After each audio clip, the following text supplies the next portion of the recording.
Welcome to week 6 of recruitment, selection, and personnel planning. Today we're going to review a few key concepts covered in chapter 5. Staffing ratios, scatter plots, trend analysis, and judgmental forecasting.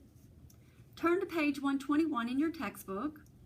When you work in human resources, you are responsible for working with managers and determining their staffing needs. You have to forecast how many jobs will be open in the future to meet the strategic objectives of the organization. You can use a mathematical way of calculating the number of employees a firm needs to produce a certain level of output by using the staffing ratio. This is simple, and all you do is look at how many employees are currently in the chosen department, and if the organization has set their goals for next year to achieve a 5% increase in sales, you can look at how many salespeople they currently have.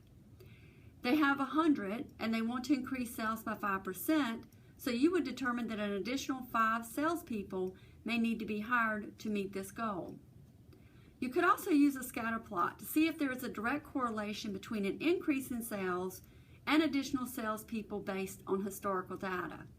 A scatter plot is based on the linear equation, and if there is a positive correlation between these two variables, then you will see something similar to the scatter plot on page 123.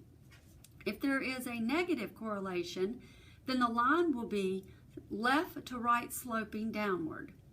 If there is a negative correlation, that means the more salespeople you hire, the less sales you have. So this would affect your decision to recommend hiring 5 new salespeople. If there is no correlation, then the dots would not create a line. Trend analysis is another way to look at employment patterns to see if past patterns predict future needs. The problem with trend analysis is that it is difficult to predict variables that may occur in the future that affect staffing. Judgmental forecasting relies on the experience and insight of people in the organization to predict a firm's future employment needs. This is why an experienced human resource professional is so valuable.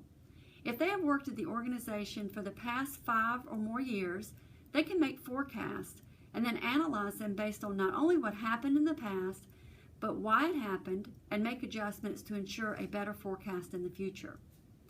I hope this video has helped you with key concepts from Chapter 5, staffing ratios, scatter plots, trend analysis, and judgmental forecasting.